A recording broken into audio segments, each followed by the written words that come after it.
morning. අද TN experience එකේ ඊ night එකේ ඉඳලා අද දෙවෙනි දවස. මාර ලස්සන view එකක් තියෙනවා. මේක අරින්න බෑ එච්චර පුලං.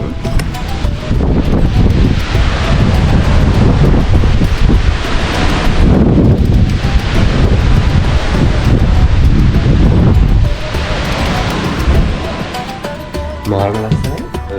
මීට වඩා ලස්සනයි view එක පහළට. අපි පහළට ගිහලා බලමු view එක.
වශයෙන්දී ශ්‍රී ලංකාවේ හඳුන්වන්නේ සිලෝන් කියන බ්‍රෑන්ඩ් නේම් එකෙන්.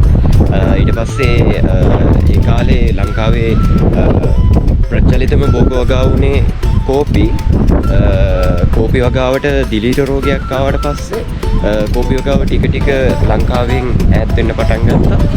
ඊට පස්සේ තමයි තේ වගාව ශ්‍රී ලංකාවට හඳුන්වා දුන්නේ බ්‍රිතාන්‍ය රාජ්‍යයන් විසින්.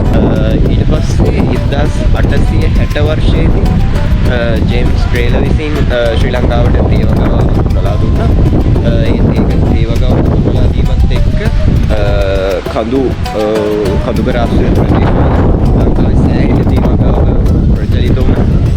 එතකොට මේ මන්දාරම් නුවර ගම්මාන ඊට එහා පැත්තේ තියෙන ගම්මාන මේ සියලුම නුවර ආශ්‍රිත ප්‍රදේශවල තේ වගාව සීඝ්‍රයෙන් ක්‍රියාත්මක කරනවා. මේ ප්‍රදේශවල තියෙන දේශගුණය තේ වගාවට ඉතාම සුදුසුයි. ඒක හින්දා තමයි මේ ප්‍රදේශවල තේ වගාව ඉක්මනින් ව්‍යාප්ත වෙන්න හේතුවක් වුණේ.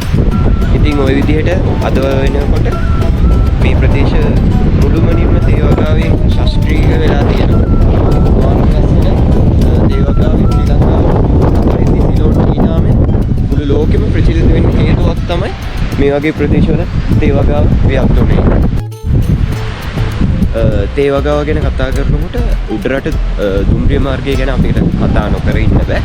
මොකද බ්‍රිතාන්‍ය පාලකයන් කඳුකර ප්‍රදේශවල හදපු තේ ටික ඒගොල්ලන්ට කොළඹට ගෙනල්ලා නැව් හරහා වෙළඳ කටයුතු සඳහා පාවිච්චි කරන්න ඕන වෙලා තිබුණා. ඉතින් ඒගොල්ලෝ කරේ උඩරට දුම්රිය මාර්ගය පාවිච්චි කරලා කඳුකර ප්‍රදේශවල තිබ්බ සියලුම තේ ටික දුම්රිය මාර්ගයෙන් කොළඹට ගෙනාපු එක.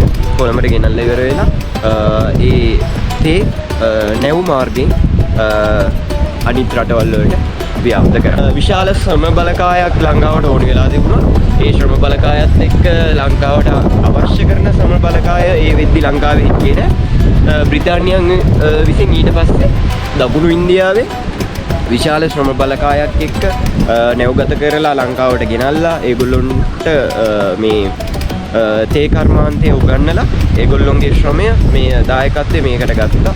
අද වෙනකොටත් මේ මන්දාරම් නුවර වගේ ගම්වල ඒ ආభాෂය පවතින ජනතාව ජීවත් වෙනවා. අනේ යගේ ඉදිකල තේ කර්මාන්ත ශාලාවල වැදගත්කම ගැන කතා කරොත් ඒ තේ කර්මාන්ත ශාලා අද වෙනකොටත් ක්‍රියාත්මක තත්ත්වයේ පවතිනවා.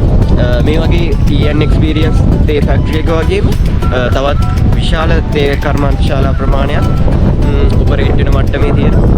ඒ තේ කර්මාන්ත ශාලාවලට අද වෙද්දී ලෝකයේ තියෙන නවීන තාක්ෂණය පාවිච්චි කරලා ඒකේ ප්‍රොඩක්ෂන් එක වැඩි කරන්න අද වෙනකොට අපේ ශ්‍රී ලාංකිකයන් උරු වෙලා තියෙන 20 වෙනි සියවසේ මුල් භාගයේ වෙනකොට ශ්‍රී ලංකාව ටී අපනයනකරුවන්ගේ ලිස්ට් එකේ මුල් තැන ගන්න සමත් වෙලා තිබුණා.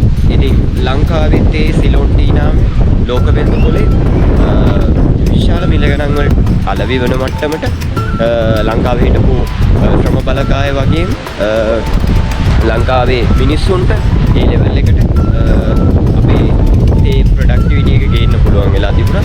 අපි ඇතුළට ගිහිල්ලා බලමු. අපිට තියෙනවා ත්‍රී ප්‍රොඩක්ෂන් එක බලන්න මම පෙන්නන්න. අපි යන්නේ TN එක්ස්පීරියන්ස් ෆැක්ටරි එක බලන්න. ගිහිල්ලා බලමු ෆැක්ටරි එක ඇතුළේ මොන වගේද ඔපරේෂන් එක කොහොමද යන්නේ. මේක දැනනකොට මේ ස්ටේට් පුරුවත් පාවිච්චි කරන්නේ. හේතුව තමයි දැන් මේක හදලා තියෙන මොනවා කියන එකට අයිඩියා එකක් තියෙනවද ඔයගොල්ලෝ? මොකද්ද මේ මැටීරියල් එක කියන්නේ? නේද? උණනේ. උණ කියන්නේ උණ එකත් මේක ග්‍රීන් බැම්බූ. කොළ උණෙන් තමයි හදලා තියෙන්නේ. ඒකට මේ ග්‍රීන් බැම්බූ කියන්නේ දැන් වෙනකොට ලංකාවේ තියෙන ප්‍රොටෙක්ටඩ් ශාකයක්. ඒ කියන්නේ මේක ප්‍රොටෙක්ටඩ් නම් කපන්න බෑ. අනික තියෙන්නේ ෆොරස්ට් ඒරියාස් වල තියෙන්නේ ප්‍රොටෙක්ටඩ් වෙන්න හේතුව තමයි ඔය සොයිල් ඉරෝෂන් වලට හොඳ සොලියුෂන් එකක් තමයි ග්‍රීන් බැම්බූ. හරි. සොයිල් එක හොඳට හෝල්ඩ් කරගෙන ඉන්නවා. ඒ නිසා තමයි මේක දැන් ප්‍රොටෙක්ටඩ් කරලා තියෙන්නේ. ඒ නිසා දැන් මේක කපන්න දෙන්නේ නැහැ. ඒ නිසා අපිට මේ බාස්කට් හදන්න දැන් ග්‍රීන් බැම්බූ නැහැ. අනික එක තමයි දැන් මේ බාස්කට් එක ඔයගොල්ලෝ අතර ගත්තට පස්සේ තේරෙනවා මේ බාස්කට් එක බරයි. මේක දැන් අපි එල්ල ගන්න මෙහෙම මේ පටි දෙක නල්ලට තමයි එන්නේ. ඒකෝට දැන් මේකට දළු එකතු වෙනකොට සාමාන්‍යයෙන් කිලෝ 5ක් වගේ මේ බකට් එකට කඩන්න පුළුවන්. ඒතර මේ කිලෝ 5මයි මේ බකට් එකේ බර කිලෝ 2ක් විතරයි ඔලුවෙන් තමයි අල්ලගෙන ඉන්නේ. එතකොට අර ලොකු weight එකක් නේ. දැන් වෙනකොට අපි ප්ලාස්ටික් බෑග් පාවිච්චි කරන පොලිතින් බෑග්ස්. තේ දළු එක්ස්පීරියන්ස් එකක් ගන්න යන්නේ. මේක වින්නවා. ඒ නම් පොඩ්ඩක් හුරු පෑ ළඟම තියෙන තැනට තමයි යන්නේ. අපි බලමු කිහිල්ලා කොහොමද මේ වැඩේ වෙන්නේ. කියපු විදිහට මේක හදලා තියෙන්නේ උණ බැම්බෝ වලින්. ඉතින් මේ උණ බැම්බෝ එක මේ වෙද්දී ශ්‍රී ලංකාවේ කපන්න දෙන්නේ නැහැ. ඒක ආරක්ෂිත භෝගයක් බවට පත් කරලා තියෙනවා. ඉතින් අද වෙද්දී ඒක මේ කූඩේ වෙලා තියෙනවා. ප්ලාස්ටික් කූඩේකට වර්තමානයේදී මේක සංචාරකින්ට විතරක් පෙන්වන්න තියෙන දෙයක් බවට පත් වෙලා තියෙනවා. අද වෙද්දී අලුතෙන් බැම්බෝ කපන්න දෙන්නේ නැති හින්දා ප්ලාස්ටික් කූඩ තමයි අද වෙද්දී යූස් කරන්නේ.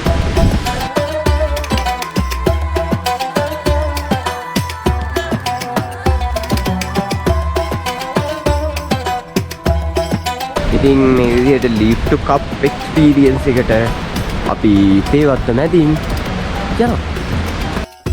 අපි පෙන්වන්න හදන්නේ මෙතනදී අපි කොහොමද දළු කඩන්නේ. දැන් දළු කඩන එක ගැන කතා කරන්න කලින් මේ ස්ටේට් එකේ හිස්ටරි එක ගැන මම පොඩ්ඩක් ඕගොල්ලන්ට කියන්නම්. මේක කොහොමද මේ කබරගල ස්ටේට් එක ඇයි වැදගත් වෙන්නේ.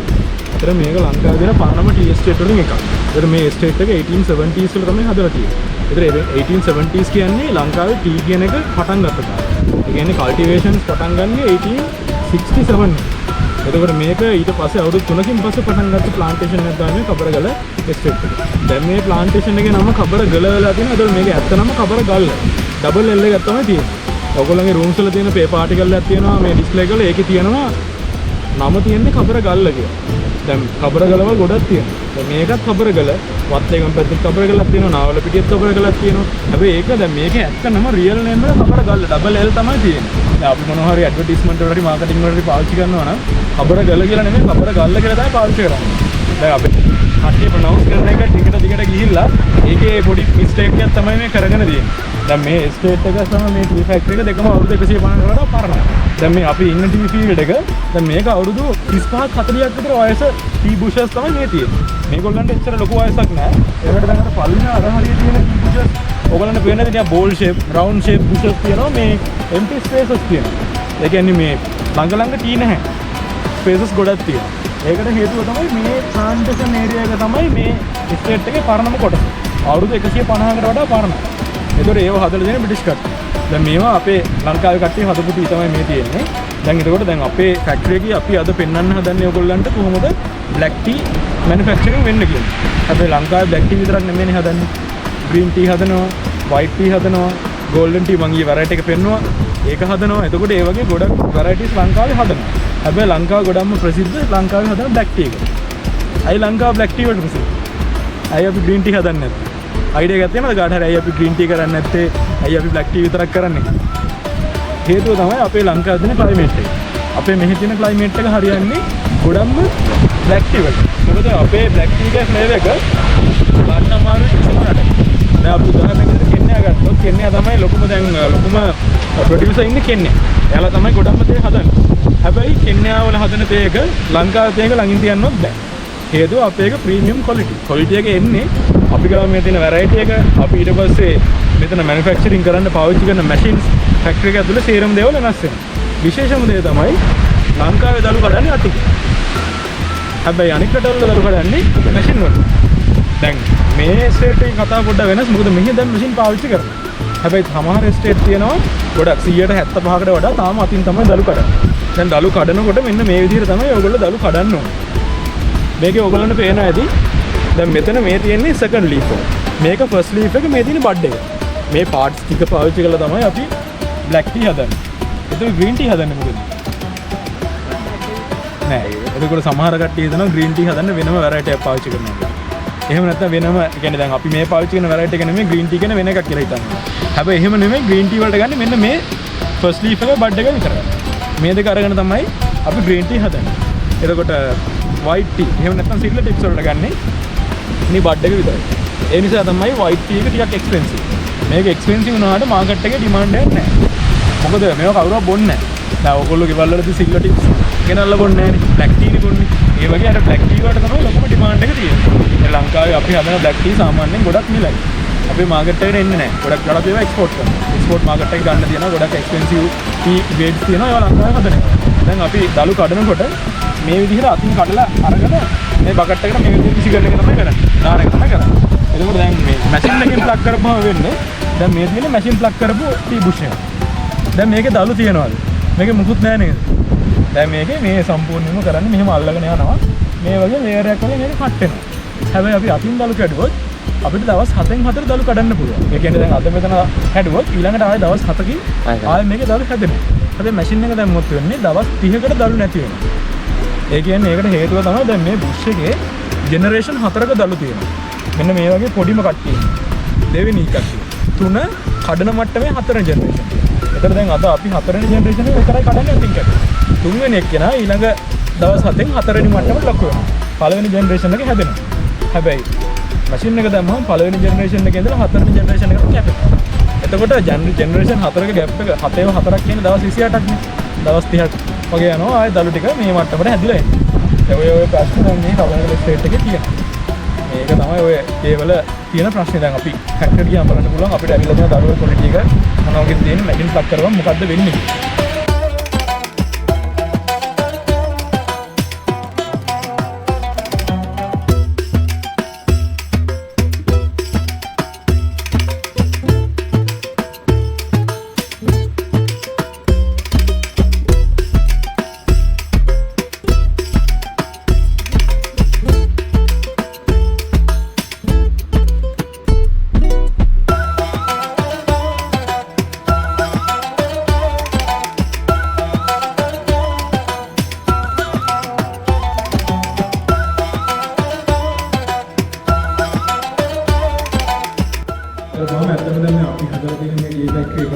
ඩෙමොන්ස්ට්‍රේෂන් පර්පස් එකට හදපු මොඩල් T ෆැක්ටරි. නමුත් අපි ගාව මෙතන අපේ මැනුෆැක්චරින් ප්‍රොසෙස් එකට අවශ්‍ය කරන හැම මැෂින් එකක්ම තියෙනවා. දැන් මොඩර්න් ෆැක්ටරිස් වල සමහර වෙලාවට ඔයගොල්ලෝ දැන් වෙන ෆැක්ටරිස් බලන්න ගියොත් තියෙන මැෂින් වෙනස් වෙන්න පුළුවන්. මොකද අලුත් ටෙක්නොලොජිස් ඇවිල්ලා තියෙනවා විශේෂයෙන්ම සෙපරේටිංగ్ ග්‍රේඩින් වල අලුත් මැෂින් දැන් වෙනකොට ෆැක්ටරිස් වල බලා ගන්න තියෙනවා. දැන් මෙතන මේ ෆැක්ටරි එකේ තියෙන මැෂින් ඔක්කොම බ්ලැක් ටී වලට ගන්න. බ්ලැක් ටී හදන්න ගන්න ට්‍රැඩිෂනල් මැෂින් තමයි අපි තාම මේ ෆැක්ටරි එකේ පාවිච්චි කරන්නේ. එතකොට දැන් මම ඉස්සල්ලා ඔයගොල්ලන්ට කිව්වා කොහොමද මේ ෆැක්ටරි එකේ හිස්ටරි එක තියෙන්නේ, වගේම එස්ටේට් එක කොච්චර පරණද. ඒකට මේ ෆැක්ටරි එක අවුරුදු 150කට වඩා පරණ ටී ෆැක්ටරි. 1870s වල තමයි මේක හදලා තියෙන්නේ.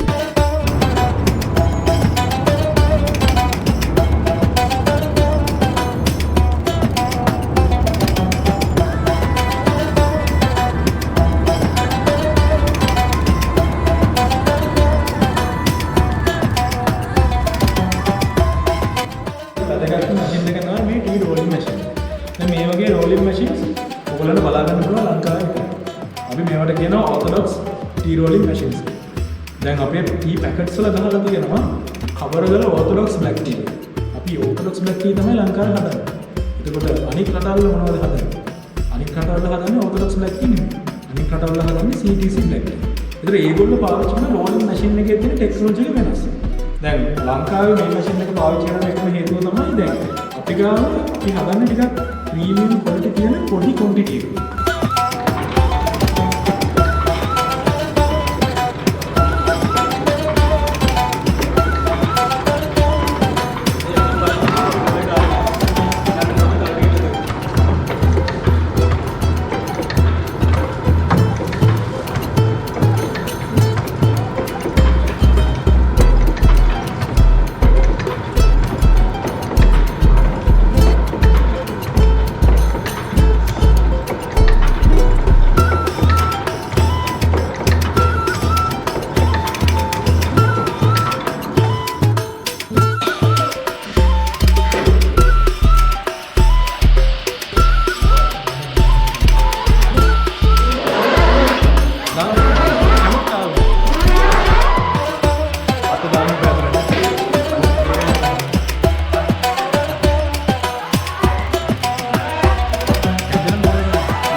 අපි ඩ්‍රයර්ස් වලට දාලා මේක අන්තිමට අවල් වල ඩ්‍රයි වෙලා එළියට එනකොට අපිට පේනවා මේ ටී පවුඩර් එකේ අතරින් පතර සුදු පාට කැලි තියෙනවා.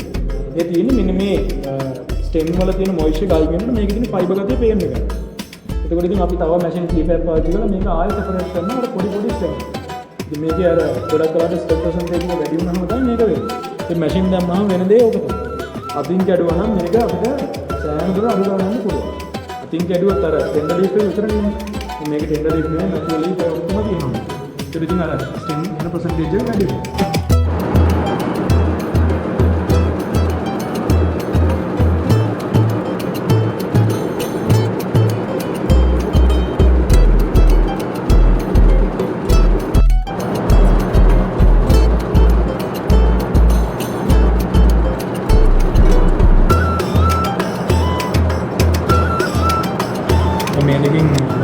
මේක තමයි අපි අපේ ටී විදිහට ගන්න මේක.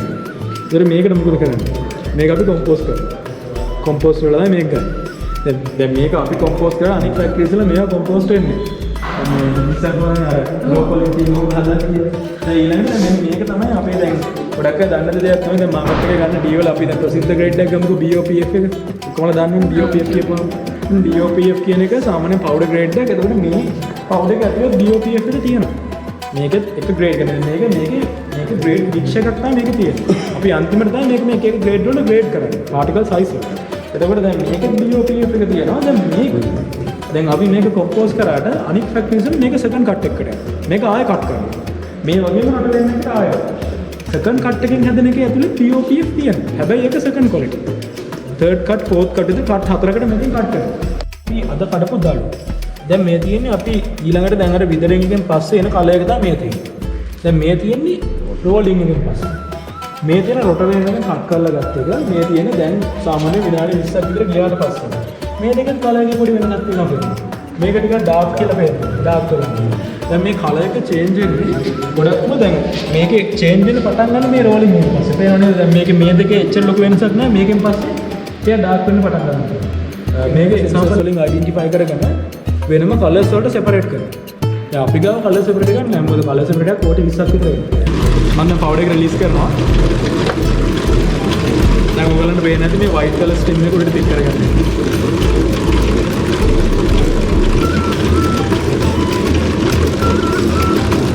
black clean එක මේ පැත්තට. තාම clean නෑ. තව දෙකක් පතාවක් දාන්න ඕනේ.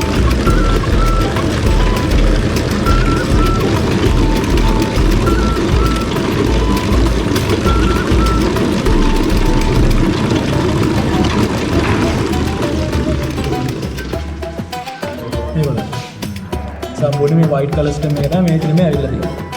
දැන් මේකට අපි මොකද කරන්නේ? මේක අපි මෙහි කම්පෝස් කරනවා. පේනකොට මේ දෙවියන් එක ටිකක් පොඩි. මේ දෙවියන් එක ලොකු සයිස්. ඊට වඩා මොකද පොඩි. මෙතන තියෙන මෙෂින් තවත් පොඩි. එතකොට දැන් මේක අපි පාර්ටිකල් සයිස් වලට තමයි මෙහෙම ග්‍රේඩ් කරලා ගන්න. එතකොට දැන් උදාහරණයක් විදිහට BOP කියන ග්‍රේඩ් එක ගත්තොත් අපේ ෆැක්ටරි එකේ තියෙන BOP එකේ පාර්ටිකල් සයිස් එක එකයි. බදුල්ල නෝරලේ කොහෙන් හරි ගත්තත් ඒකේ පාර්ටිකල් සයිස් එක එකයි. එකම දේ තමයි මේ වගේ ෆ්ලේවර් එක වෙනස් වෙනවා.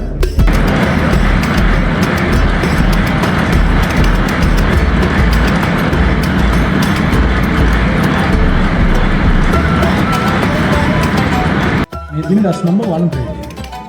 එතන මේ තියෙන ඩස් නම්බර් 2. මේ තියෙන BOP එක මේ තියෙන BOP F එක. එතකොට මේ ග්‍රේඩ් හතර ගත්තම මේ ඩස් නම්බර් 1 එක සාමාන්‍යයෙන් අපි මිඩල් ඊස්ට් රටවල් වලට එක්ස්පෝර්ට් කරන ස්ට්‍රෝම් T එක මේක තමයි. ඩස් නම්බර් 1. මේවා ටිකක් එක්ස්පෙන්සිව් එක සමහර කටිය දෙනවා ඩස්ට් කිව්වම මෙහෙම එක්ස්පෙන්සිව් නෑ. ඒකට සාමාන්‍ය මේවා සාමාන්‍ය මිලකට යන ග්‍රේඩ් තමයි මේක. මේ ඩස් නම්බර් 2 එක මේක පොඩ්ඩක් මිලෙන් අඩුයි. හේතුව තමයි මේක ලංකා මාකටට එන ග්‍රේඩ් එක. අර දැන් මේකේ මේ පාටිකල් සයිස් එක බලපුවම මේක නේ කොෆි වගේ පේනවනේ. පවුඩර් එක හරිම ෆයින්. මේ වගේ පවුඩර්ස් වල තියෙන ප්‍රශ්න තමයි මේක හරියට ෆිල්ටර් කරන්න. මේක ෆිල්ටර් එක through අර ස්ට්‍රේන් එක through කප් එකට එනවා. යටට පොඩි ලේයර් එකක් මිදෙනවා. ඒක නිසා තමයි මේක පොඩ්ඩක් මිලෙන් අඩු. දැන් මේ BOP එක BOP කියලා කියන්නේ broken orange pekoe කියන grade එක. මේ broken orange pekoe එක තමයි ගොඩක් වෙලාවට යුරෝප් මාකට් එකට UK මාකට් එකට අපි එක්ස්පෝර්ට් කරන grade එක. මේවා තමයි ඔය ඉංග්‍රීසි breakfast tea කියලා පාවිච්චි කරන breakfast tea වලට ගන්න grades මේවා. දැන් මේ BOPF එක BOPF කියන්නේ broken orange pekoe fanins. fanins එක තමයි ගොඩක් වෙලාවට රෂියන් මාකට් එකට ඉරාන් මාකට් එකට ඔය එක්ස්පෝර්ට් වෙන grade එක. දැන් මේ හතර ගත්තම flavors හතරක් තියෙනවා. එතකොට මේක මේ පොඩිම පාටිකල් සයිස් තියෙන ඒවා ටිකක් ස්ට්‍රෝං වැඩි. පාටිකල් සයිස් එක ලොකු වෙන්න ස්ට්‍රෝං ගතිය අඩු වෙනවා. ඔය විදිහට තමයි මේකේ වෙනස්කම් තියෙන්නේ. අද පොඩි ටී ටේස්ටිං අපි ලෑස්ති කරලා දෙනවා. අපි ඒකත් බලලා අපි ඩෙමොන්ස්ට්‍රේෂන් එක කරමු. දැන් මේ වගේ මේ දැන් මම ඉස්සෙල්ලා කියන මේක නෑ broken orange pekoe කියන්නේ. මේකේ තේරුම මොකක්ද? broken කියන්නේ broken particles. orange කියන්නේ මේකෙන් හදන ටී එකේ කලර් එක orange. pekoe කියන්නේ Chinese word එක. pekoe කියන එකේ තේරුම තමයි බඩ් එකට පහලින් තියෙන කලර් එක leaf එකට කියන Chinese word එක. pekoe. ඒ pekoe trail කියලා කියන්නේ ඒක Chinese word එකක්. pekoe trail එක ඒ ඇවිල්ලා තියෙන්නේ මේ ටී වලින් තමයි. එතකොට මේ fanins කියලා කියන්නේ fine particles කියලා කියන්නේ පොඩි particles. dust කියන්නේ dust කියන එක. මෙන්න මේක තමයි ටෙක්නික් එක. මෙන්න මේ විදිහට ටෙස්ට් කරන්න.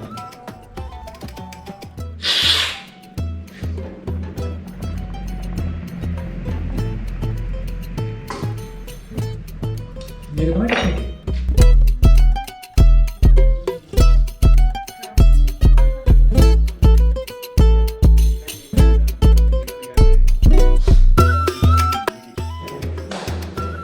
ඒ කියන්නේ මේක මෙහා වතුර නැති කාලවලට බෑකප් එන්ජින් එකක් විතර මේක තියෙනවා. වතුරෙන් කරකවන්න බැරි නම් මේ ෂාෆ්ට් එක එන්ජින් එක ස්ටාර්ට් කරනවා බෙල්ට් එකක් දාන්න බෑ. එතකොට වතුරෙන් දුවන සිස්ටම් එකටම මේ එන්ජින් එකෙන් දුවන්න පුළුවන්. ඒක තමයි මේ එන්ජින් එකෙන් කරන්නේ. ටොන් 25 බලන එන්ජින් එක සිංගල් මෝල්ඩ් එන්ජින්. කොහොම ගෙනාවද කියලා හිතන්න බෑ.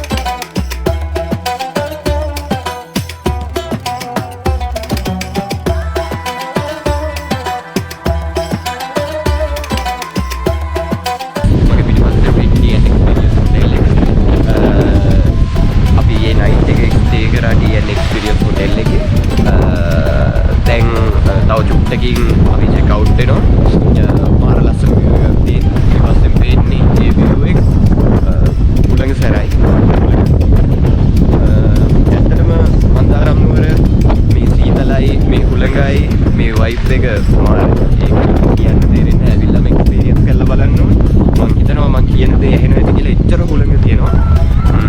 මාරම නොයිසි කියනවනම් එන්න ඇවිල්ලා විඳින්න මේ අත්දැකීම ජීවිතේට ආයෙ පාරක් ගන්න හම්බෙන්නේ නැහැ එච්චරම ලස්සන view එකක් මේ